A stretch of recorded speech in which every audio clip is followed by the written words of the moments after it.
Study IQ IAS, अब तैयारी हुई अफोर्डेबल।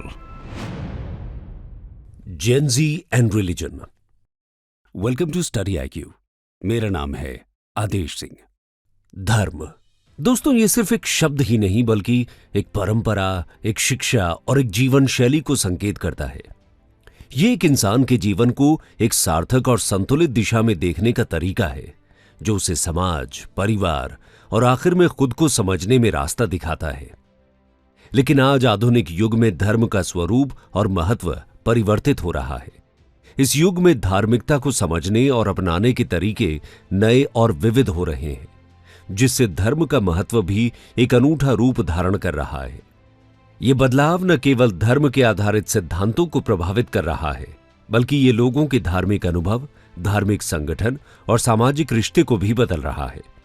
और ये बदलाव ला रही है आज की युवा पीढ़ी, वो युवा पीढ़ी जिसे कॉमनली जेन ज़ी कहा जाता है और जिसे पुरानी पीढ़ी से अक्सर इर्रिस्पॉन्सिबल और इमैच्योर जैसे टैग्स सुनने को मिलते हैं।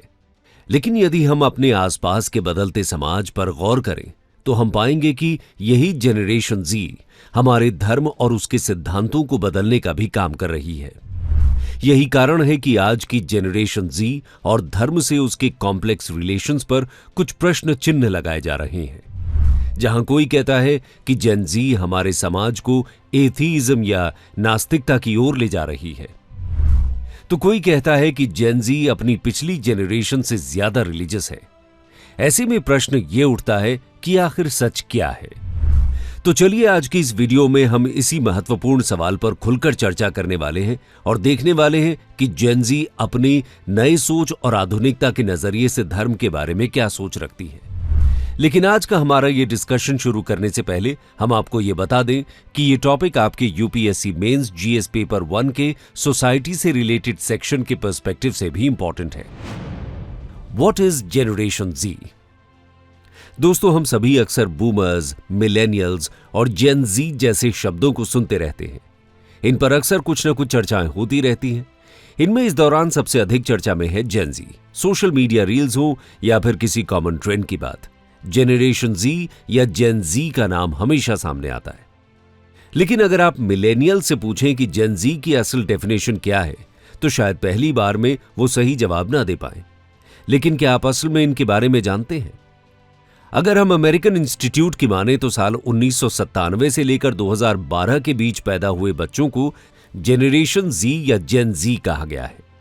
वहीं 1981 से 1996 के बीच पैदा हुए बच्चों को मिलेनियल्स, 1965 से 1980 के बीच के बच्चों को जनरेशन एक्स नाम दिया गया है। इसके पहले की जनरेशन यानी 1946 से 1964 के बीच के पैदा हुए लोगों को बेबी बूमर्स, 1928 से 1945 के बीच के पैदा हुए लोगों को साइलेंट और 1901 से 1927 के बीच के पैदा हुए लोगों को ग्रेटेस्ट जनरेशन कहा गया है। वहीं 2012 के बाद यानी 2013 से लेकर 2025 तक पैदा होने वाले बच्चों को जनरेशन अल्फा के नाम से जाना जाता है। दोस्तों, अगर हम जेन ज़ी के सबसे ओल्डेस्ट मेंबर्स की बात करें तो हम पाएंगे कि जो 27 साल के हैं, जो अभी कॉलेज पास आउट हो चुके हैं, शादी कर रहे हैं या फिर अपनी खुद की फैमिली स्टार्ट करने वाले हैं, तो वही सबसे यंगेस्ट मेंबर्स की बात करें तो वो अभी 12 साल के हैं। यानी कुल मिलाकर इंटरनेट और एडवांस टेक्नोलॉजी के दौर में पैदा हुए जेन ज़ी में हमें एक वाइड स्पेक्ट्रम देखने को मिलता है। अगर दुनिया के तकनीकी विकास को देखा जाए तो साल 1997 और 2012 के दौरान इसमें तेजी से विकास हुआ है।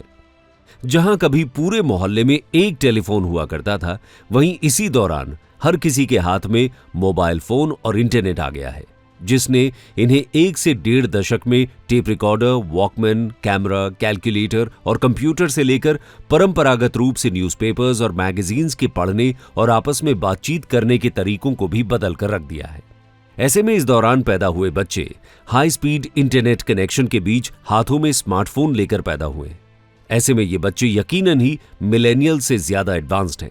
बल्कि ये कहना ज्यादा ठीक होगा कि जेन ज़ी न केवल ज्यादा एडवांस्ड है, बल्कि उसका समाज को देखने का तरीका भी पहले की पीढ़ियों से एकदम अलग है। क्योंकि तकनीक और समाज में जितना तेज बदलाव इस पीढ़ी ने देखा है, उतना तेज बदलाव इसके पहले की किसी पीढ़ी ने नहीं देखा। वैसे तो आज की तारीख में पिछली जेनरेशन भी सोशल मीडिया पर काफी एक्टिव है। जहां हमारे दादा दादी भी आजकल फेसबुक और व्हाट्सएप पर अपना अकाउंट बना चुके हैं, लेकिन जेन जी सोशल मीडिया को बिल्कुल नए लेवल पर लेकर गया है। इंस्टाग्राम, टिकटॉक, ट्विटर, आप किसी भी सोशल मीडिया प्लेटफॉर्म का नाम ले, वो इस छोटी सी उम्र में न केवल हर जगह मौजूद है, बल्कि वही है जो इसका ट्रेंड एस्टैब्लिश कर रहे हैं। और आज सोशल प्लेटफॉर्म्स की अपनी अंडरस्टैंडिंग के साथ वो अपनी पर्सनैलिटी को सटीकता के साथ संवारते हैं। वो सोशल मीडिया का यूज न केवल कनेक्टिविटी के लिए करते हैं, बल्कि वो अपनी बात को दुनिया के सामने रखने, समर्थन करने और विरोध के लिए इसे एक सशक्त माध्यम के रूप में इस्तेमाल करना जानते हैं। दोस्तों, उनके अंदर छिपी एंटरप्रेन्योरशिप के इमोशन की कोई लिमिटेशन नहीं है। वो लोग आराम से बैठकर और अपने रास्ते में आने वाले अवसरों का इंतजार करने से सेटिस्फाइड नहीं है, बल्कि वो वहां अपना खुद का रास्ता बनाना चाहते हैं। इंटरनेट पर मौजूद अनलिमिटेड इंफॉर्मेशन और रिसोर्सेज का इस्तेमाल कर वे छोटी सी ही उम्र में बिजनेस शुरू कर रहे हैं, यूट्यूब चैनल लॉन्च कर रहे हैं और अभूतपूर्व रूप से अपने आप को एक ब्रांड बना रहे हैं। जेन जी अपनी पिछली जेनरेशन के विपरीत हर मुद्दे पर खुलकर बोलती है। वो धर्म या मेंटल हेल्थ जैसे मुद्दों पर बोलने से नहीं डरते। वो सेल्फ केयर की इंपॉर्टेंस को समझते हैं और अपने आप को सबसे पहले प्रायोरिटी देना जानते हैं। ऑनलाइन कम्युनिटीज और सोशल मूवमेंट्स के द्वारा वे मेंटल हेल्थ, क्लाइमेट और रिलीजन से जुड़े स्टिग्मा और टैबूज को तोड़ रहे हैं और अपनी पिछली जेनरेशन से अधिक सपोर्ट और अंडरस्टैंडिंग की वकालत कर रहे हैं। जेन जी खुद को सिर्फ अपने देश के सिटीजन के रूप में ही नहीं, बल्कि एक ग्लोबल कम्युनिटी के सदस्य के रूप में देखता है। वो क्लाइमेट चेंज, पॉवर्टी और ह्यूमन राइट्स के उल्लंघन जैसे ग्लोबल इश्यूज से पूरी तरह अवेयर हैं और किसी भी तरह के एक्शन लेने से डरते नहीं हैं। एक्टिविज्म, वॉलंटियरिज्म और डिजिटल एडवोकेसी के द्वारा वो ग्लोबल स्केल पर अपनी आवाज उठा रहे हैं। दोस्तों, आज हम देखते हैं कि जेन जी के आइडियल्स और वैल्यूज अपनी प्रीवियस जेनरेशन से काफी अलग हैं। वे अधिक खुले विचारों वाले और इंक्लूसिव हैं। डाइवर्सिटी और उसके सभी रूपों को वो बड़ी आसानी से अपना लेते हैं। जेंडर इक्वालिटी, LGBTQ के साथ राइट्स ऑफ एनवायरमेंटल सस्टेनेबिलिटी और धर्म जैसी बहसों में शामिल होते हैं। ये मुद्दे उन्हें हमेशा से चैलेंज करने और पॉजिटिव चेंज की वकालत करने के लिए प्रेरित करते रहे हैं। अब तक हमने देखा कि जेन जी कितनी एडवांस्ड है, लेकिन उस पर अक्सर समाज द्वारा कुछ आरोप लगाए जाते हैं, जैसे उसे अपने बड़ों की रिस्पेक्ट करनी नहीं आती, उनकी बात नहीं मानती और सबसे बड़ा आरोप कि वो रिलीजियस नहीं है। ऐसे में भारत जैसे देश में, जहां धर्म को जीवन का एक महत्वपूर्ण हिस्सा माना जाता है, उस देश की यंग जेनरेशन पर लगाए गए इस आरोप में कितनी सच्चाई है, आइए जानते हैं। Generation Z and religion. दोस्तों, भारत एक ऐसा देश है जहां कई धर्मों के लोग रहते हैं। यहां लोग सदियों से उनकी संस्कृति में निहित धार्मिक रीति रिवाजों और परंपराओं का पालन करते हैं। हमने देखा है कि धर्म ने हमेशा से जीवन जीने का एक सलीका सिखाया है और राष्ट्र के रीति रिवाजों और परंपराओं को संरक्षित करने में महत्वपूर्ण भूमिका निभाई है। लेकिन आज की जेनरेशन जी इन परंपराओं और रीति रिवाजों से कहीं दूर खड़ी नजर आती है। यही कारण है कि अक्सर पहले की जेनरेशंस के कंपैरिजन में जेन जी को लीस्ट रिलीजियस माना जाता है। और ऐसा केवल भारत या किसी एक देश के साथ नहीं है, बल्कि जेन जी को लेकर ऐसा ट्रेंड पूरी दुनिया में देखने को मिलता है। और ऐसा इसलिए है क्योंकि आज की जेन जी किसी एक नेशनल आइडेंटिटी से बंधी नहीं है, बल्कि वो ग्लोबलाइज्ड सिटीजन के रूप में नजर आते हैं। यही कारण है कि फैशन सेंस हो या ईटिंग हैबिट्स, आम बोलचाल के लिए इस्तेमाल होने वाले स्लैंग्स हो या म्यूजिक प्लेलिस्ट, दुनिया भर के जेन जी अक्सर एक दूसरे से एसोसिएट करते देखे जाते हैं। इसी कॉन्टेक्स्ट में यदि हम अमेरिकन सर्वे की रिपोर्ट उठाकर देखें तो हम पाएंगे कि अमेरिका के हर 3 में से 1 जेन जी ने खुद का किसी प्रकार रिलीजन से एफिलिएशन एक्सेप्ट ही नहीं किया। वहीं अगर आप अपने आसपास नजर उठाकर देखें तो खासतौर पर अर्बन सेंट्रिक पॉपुलेशन पर गौर करें तो ये बात अब भी देखी जा सकती है। आज की यंगर जेनरेशन के कितने लोग धार्मिक अनुष्ठानों में भाग लेते नजर आते हैं। यहां तक कि YouGov Mint मिलेनियल सर्वे के अनुसार भारत के आधे से अधिक युवा धर्म की परवाह करते हैं, लेकिन उनमें से जो यंगर एडल्ट यानी जेन जी हैं वो धर्म के बारे में सबसे कम आकर्षित हैं और इनमें से केवल 53% यानी लगभग आधे ही धर्म को इंपॉर्टेंट मानते हैं। जबकि मेटा द्वारा जारी जेन जी पर एक रिपोर्ट पेश की थी जिसका टाइटल था 2024 Instagram trend talk report. Work, relationships, fashion, beauty, food and social media जैसे कॉन्टेक्स्ट पर United states, UK, Brazil, India and south Korea में समूह का विश्लेषण किया गया था। रिपोर्ट के अनुसार इंडियन जेन ज़ीज ने food, beauty and fashion trends, specially Ayurvedic ingredients, vegan products, plant based meats and adaptogens जैसे वेरियस क्षेत्रों में उभरते रुझानों को अपनाने और तलाशने के लिए एक बढ़ा हुआ झुकाव दिखाया है। 2024 में भारत में जेन-ज़ी ने हेल्थी, एक्सप्लोरिंग करियर पाथ्स और ट्रैवलिंग को अपनी टॉप प्रायोरिटीज दी हैं। हालांकि दूसरे देशों के विपरीत भारत में जेन-ज़ी अपने करियर को आगे बढ़ाने पर अधिक ध्यान केंद्रित करते हैं। भारत में 33% जेन-ज़ी को उम्मीद है कि 2024 उनके सेल्फ इंप्रूवमेंट का साल होगा, जहां वो अपनी पर्सनल ग्रोथ और डेवलपमेंट में इन्वेस्टमेंट करेंगे। दूसरे देशों की तुलना में भारत में जेन-ज़ी का भी मानना है कि आने वाले साल अपना खुद का बिजनेस शुरू करना पैसा कमाने का सबसे अच्छा तरीका है। सर्वे के अनुसार क्रिएटिव रूप से फैशन ट्रेंड्स को शो करने का एक्साइटमेंट इंडियन जेन-ज़ी के बीच सबसे अधिक है। ये GRWM यानी गेट रेडी विद मी और थ्रिफ्टिंग जैसे ट्रेंड्स की बढ़ती पॉपुलैरिटी को शो करता है, जहां क्रिएटर्स प्रोडक्ट्स एफिशिएंटली अपने साथ में शामिल करते हैं। इंडिया में जेन-ज़ी में से 44% DIY यानी डू इट योरसेल्फ के प्रोजेक्ट्स नए नए एक्सपेरिमेंट्स करने में इंटरेस्ट दिखाते हैं। यही कारण है कि अक्सर पुरानी जनरेशन ये बात कहती दिखाई देती है कि आज की यंगर जनरेशन केवल मटीरियलिज्म या सांसारिक चीजों में ही उलझी हुई है। मगर ये स्टीरियोटिपिकल स्टेटमेंट्स और आंकड़े असली सच्चाई नहीं दिखाते। असल में एक्सपर्ट्स का मानना है कि आज देश की सबसे यंग जनरेशन यानी जेन-ज़ी धर्म की एक बिल्कुल नई परिभाषा दे रही है, जहां वो धर्म से दूर नहीं जा रहे बल्कि आध्यात्म या स्पिरिचुअलिटी के करीब जाते देखे जा सकते हैं, जहां वो धार्मिक अनुष्ठानों में उलझने के बजाय शहरों की भागदौड़ भरी जिंदगी में आध्यात्मिक या स्पिरिचुअल तरीकों से शांति ढूंढने की कोशिश कर रहे हैं। जहां एक तरफ पहले की जनरेशन धार्मिक परंपराओं, रीति रिवाजों का कठोरता से पालन करते थे, वहीं जेन-ज़ी मॉडर्निटी, खुले दिमाग और उत्सुकता के साथ इसी स्पिरिचुअलिटी की ओर बढ़ रही है। वो खुद को किन्हीं पर्टिकुलर रिलीजियस प्रैक्टिसेस में बंधे रखने के बजाय ह्यूमनिज्म और स्पिरिचुअल प्रैक्टिसेस पर गौर कर रहे हैं। यही कारण है कि उनकी ये कोशिश कभी सोलो ट्रैवलिंग के ट्रेंड के रूप में सोशल मीडिया पर दिखाई देती है, तो कभी सो कॉल्ड मैनिफेस्टेशंस के रूप में लॉ ऑफ अट्रैक्शन को अपनी लाइफ प्रैक्टिस में शामिल करने की कोशिश में। आज तो ट्रैकिंग और साइकिलिंग से लेकर मेडिटेशन और योगा तक हर जगह जेन-ज़ी स्पिरिचुअलिटी को खोजते देखे जा सकते हैं। और जैसा हमने आपको बताया कि ये ट्रेंड केवल भारत में ही नहीं बल्कि अक्रॉस द वर्ल्ड देखा जा सकता है। यही कारण है कि आज के इस डिजिटल युग में जेन-ज़ी दुनिया भर की आध्यात्मिक शिक्षाओं और प्रथाओं से अट्रैक्ट हो रहे हैं। ऑनलाइन कम्युनिटीज, पॉडकास्ट और सोशल मीडिया प्लेटफॉर्म्स के माध्यम से आध्यात्मिकता की अपनी समझ को और समृद्ध कर रहे हैं। वो धार्मिक संगठनों के कठोर नियमों और परंपराओं से बंधे नहीं हैं, बल्कि इंटरनेट पर मौजूद डाइवर्स सोर्सेज और फिलॉसफी से इंस्पिरेशन लेते हैं। वो एक तरह से खुद ही खुद की तलाश में है। मगर अब प्रश्न ये उठता है कि आखिर जेन-ज़ी ऐसा कर क्यों रही है? Why Gen-Z is turning towards spirituality? दोस्तों, जेन-ज़ी का धर्म को छोड़ आध्यात्म की ओर जाने के कई कारण हैं। आज ये लोग एक ऐसी दुनिया में पल बढ़ रहे हैं जो पहले की अपेक्षा कहीं अधिक जटिल है, और इसकी जटिलता का अंदाजा हम इसी बात से लगा सकते हैं कि प्यू रिसर्च सेंटर के मुताबिक करीब जेन-ज़ी के 70% यूथ डिप्रेशन का शिकार है। इस रिपोर्ट के मुताबिक सिर्फ 45% जेन-ज़ी ही मानते हैं कि उनकी मेंटल हेल्थ ठीक है।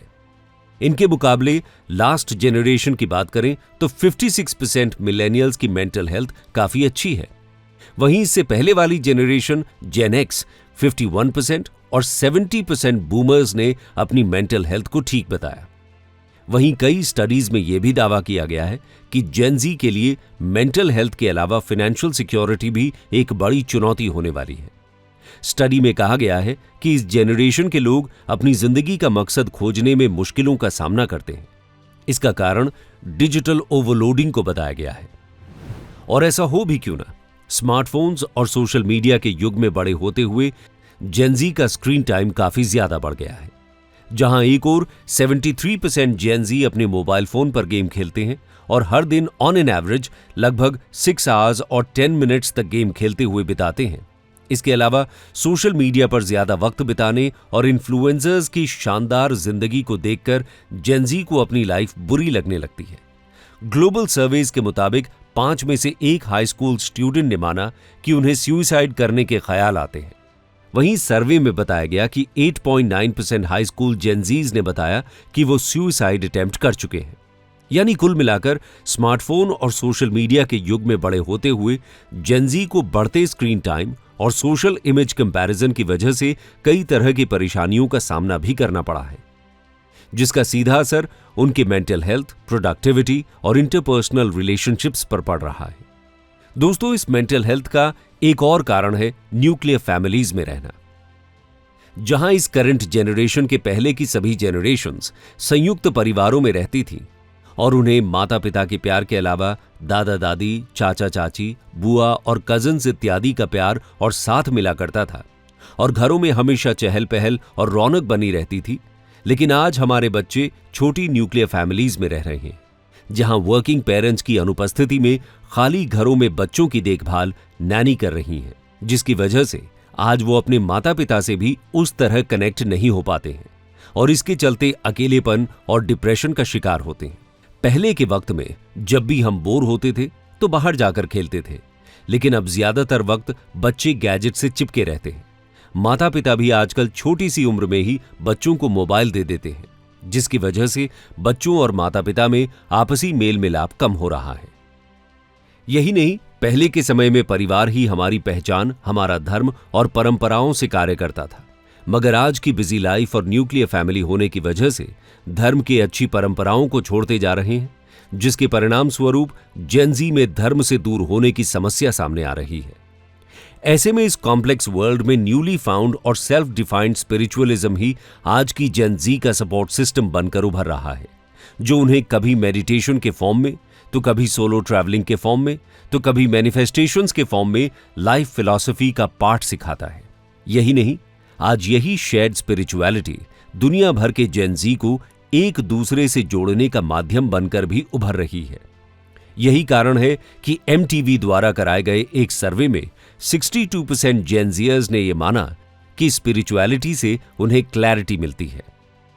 हालांकि एक्सपर्ट्स की माने तो धर्म को लेकर जेन ज़ी का यही बदलता ट्रेंड उन्हें प्रीवियस जनरेशन से और भी ज्यादा एक्सेप्टेबल बनाता है, जहां वो कॉम्प्लेक्स से कॉम्प्लेक्स मुद्दों को लेकर भी अपनी एक खुली सोच बनाए रख पाते हैं। फिर चाहे वो समाज में LGBT राइट्स के लिए एक्सेप्टेंस की बात हो, या फिर जेंडर फ्लूइडिटी की, या फिर सोशल स्टीरियोटाइप्स को तोड़कर समाज में आगे बढ़ने की, या फिर आज के हार्डकोर कंपेटिटिव वर्ल्ड में अपनी इनर स्ट्रेंथ को तलाशने की। मगर इस सब के बाद भी जेन ज़ी में धर्म को लेकर बढ़ती उदासीनता आने वाले समय में एक नया मुद्दा पैदा कर सकती है। अब आप सोच रहे होंगे कि यहां हम किस मुद्दे की बात कर रहे हैं, तो चलिए अब हम इस बारे में भी जान लेते हैं। Contribution of religion in social relations. दोस्तों, सामाजिक संबंधों में धर्म का योगदान भी महत्वपूर्ण है। धर्म अक्सर एक शक्ति के रूप में काम करता है। ये लोगों को साझा मान्यताओं और मूल्यों वाली कम्युनिटीज में एक साथ लाता है। ये रिलीजियस कम्युनिटी और उनके सदस्यों के बीच मजबूत सामाजिक बंधन को बढ़ावा देते हुए अपनेपन, समर्थन और एकजुटता की भावना प्रदान करते हैं। हालांकि जेन ज़ी धार्मिकता के प्रति नए और अनूठे दृष्टिकोण को अपना रहे हैं। वो अब धर्म को समाज की समस्याओं के समाधान के लिए एक माध्यम के रूप में देखते हैं। उनकी रिलीजियस कॉग्निशन उन्हें सोसाइटी के उत्थान और परिवर्तन में सक्रिय भूमिका निभाने के लिए इंस्पायर करती है। हालांकि जेन ज़ी में धर्म से विमुखता से भविष्य में समाज की संरचना, नैतिकता, सामाजिक सहयोग, राजनीतिक और सांस्कृतिक विकास में दिखाई दे सकते हैं। धर्म की कमी के प्रभावों में सबसे पहला हमला समाज की नैतिक और आध्यात्मिक संरचना पर हो सकता है। धर्म संबंधित ह्यूमैनिटी और मोरालिटी के प्रति लोगों में जो पैशन है, वो धार्मिक संगठनों से अधिक स्वतंत्र रूप से बोलने से टूट सकता है। धर्म की कमी से लोगों में सामाजिक मेल मिलाप और सहयोग की भावना में कमी आ सकती है। दूसरा प्रभाव है समाज की संरचना में परिवर्तन। धर्म के प्रति कम रुचि के कारण परंपरागत सामाजिक संरचनाओं में गहरे बदलाव का सामना हो सकता है। ये समाज के सांस्कृतिक और आधारिक तत्वों को प्रभावित कर सकता है, जिससे नए सामाजिक नियमों और मान्यताओं की जरूरत हो सकती है। तीसरा, युवा पीढ़ी की आध्यात्मिक अनुभवों और धार्मिक अभिव्यक्तियों की नई रूपरेखा को महसूस किया जा सकता है। इसमें स्वतंत्रता और व्यक्तिगत अनुभव की महत्वपूर्ण भूमिका हो सकती है, जो धार्मिक संगठनों से बाहर निकलकर आने वाली जेनरेशन को नैतिकता और आध्यात्मिकता को खोजने की प्रेरणा प्रदान कर सकती है। दोस्तों, धर्म की कमी के प्रभावों को समझना महत्वपूर्ण है, ताकि हम समाज के भविष्य को समझ सकें और उसमें सुधार कर सकें। कंक्लूजन। दोस्तों, धर्म और जेन-ज़ी के संबंध में यह बात साफ है कि ये नई सोच और समय की आवश्यकताओं के साथ साथ अपनी एंशिएंट वैल्यूज और प्रिंसिपल्स को एक नया नजरिया दे रहा है। भले ही समाज उस पर यह आरोप लगा रहा हो कि वो धर्म से दूर हो रहे हैं, लेकिन वो धर्म की रूढ़िवादिता को खत्म कर उसे स्वतंत्र कर रहे हैं। धर्म और जेन-ज़ी का ये नया संगम धर्म के साथ मॉडर्निटी को मिलाता है, जो न सिर्फ रिलीजियस एक्सपीरियंस को बल्कि उन्हें निरंतर उत्कृष्टता, सद्भाव और समाज को नए नजरिए के साथ बनाने के लिए प्रेरित करता है और एक सशक्त और समर्थ समाज की दिशा में आगे बढ़ने का मार्ग प्रदर्शित करता है। दोस्तों, इस बारे में आपके क्या विचार हैं? हमें कमेंट सेक्शन में जरूर बताइएगा। इसी के साथ अपने वीडियो डिस्कशन को हम यहीं समाप्त करते हैं, लेकिन जाते जाते यूपीएससी एग्जामिनेशंस के रेलेवेंस को देखते हुए इस टॉपिक से जुड़ा एक सवाल आपके लिए छोड़े जा रहे हैं, और वो सवाल है, how has religiosity and religious beliefs shaped the values of the Indian society? Illustrate. Study IQ IAS, अब तैयारी हुई अफोर्डेबल।